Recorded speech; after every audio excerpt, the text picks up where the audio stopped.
Assalamualaikum warahmatullahi wabarakatuh. Okay, now we are visiting in Bondowoso Square. Before I tell you about this place, introduce myself. My name is Simatudiniatul Kaimah. Just call me Dini. So now I'm your tour guide. Okay, this square is not just an ordinary city park, but also a center of social and recreation activities that's visited by various groups of people from children to the older. Bondowoso Square is located on Jaksa Agung, Kota Kulon, Bondowoso Regency. This place overshoots views and a calm atmosphere, ideas for unwinding after a long day of activities. You can enjoy the fresh air as well as the green scenes that spread widely around the square. Okay, for you who like exercise, there's a jogging track that circles the square area.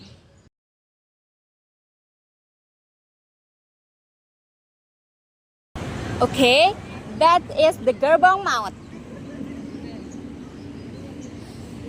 Okay, the Gerbong Maut incident was a humanitarian event that occurred in Bondowoso during the transfer of prisoners from Bondowoso prison to Surabaya prison using railroad facilities, resulting in many casualties. The Gerbong Maut incident began when Dak Trop had success in accompanying Bondowoso on February 22, 1947. Dak Trop attacked Bondowoso and success in accompanying it. The Republic Trop withdrew to the mountain and continued the guerrilla struggle. The Bondowoso people's resistance to the Daks continued in the various areas. This was evidenced by an attack by young fighters on the headquarters of the VDMB. As a result of the attack, the Dak carried out a part action. The Dak carried out massive arrests of people who were considered to be actively resisting, resulting in the Bondowoso prison, which was made the shelter, becoming full of prisoners. In response, the Dak intend to move the prisoner from Bondowoso prison to Surabaya prison. The Dak reason for moving the prison was that the Bondowoso prison was too full, that there was no longer any shelter.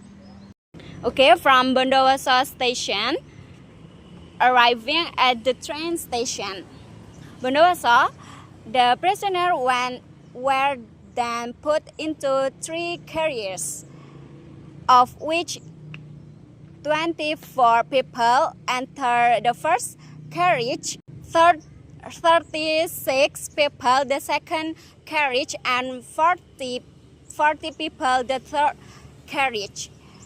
These cars were not passenger cars, but freight cars made of closed steel and without air ventilation. Exactly at 3 o'clock morning on November 23, 1947, 100 Indonesian prisoners were prepared for the departure. They were taken to 3 freight cars that has been previously prepared. The first carrier with the code GR 10152 was filled with 36 people. The second carriage with the code GR4416 was filled with 29 people, and the third carriage with the code GR5769 was filled with 33 people. The carrier without air ventilation was closed tightly, and even the small hole in the corner of the door were plagued by duct so that the pressure could not see the outside.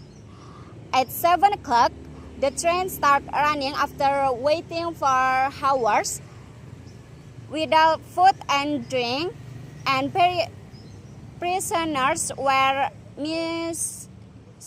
miserable. And at 8 o'clock, the train stopped at Kalisat station, Jember, to wait for the train from Banyuwangi to be coupled and depart to Surabaya. And 10 o'clock 30 minutes, the atmosphere incident, the carriers became more and more intense. Okay, the death carriage incident contained moral message, exemplary values such as diplomacy, unity and integrity, responsibility, allegiance, hard work and never give up, confidence and courage, willing to sacrifice and to not easily despair, mutual cooperation, loyalty, taking risks, discipline, optimism with all hopes, steadfast and not easily discouraged. This moral value needs to be passed on to every generation of the nation through the medium of education.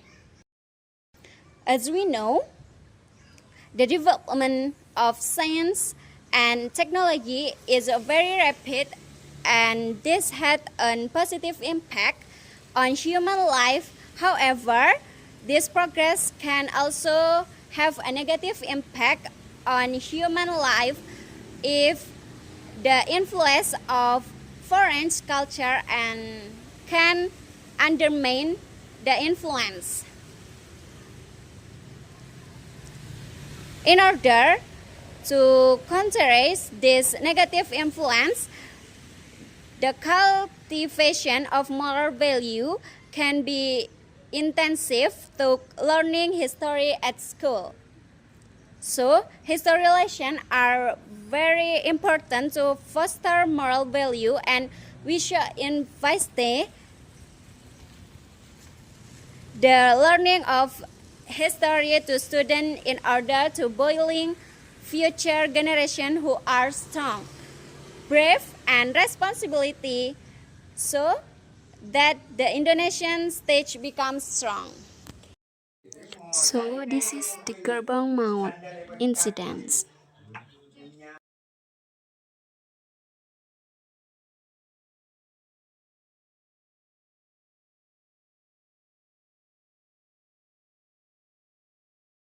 Okay, maybe that's all from me. I'm apologize if you find many mistakes, and if you come to Bondowoso, please call me to be your tour guide.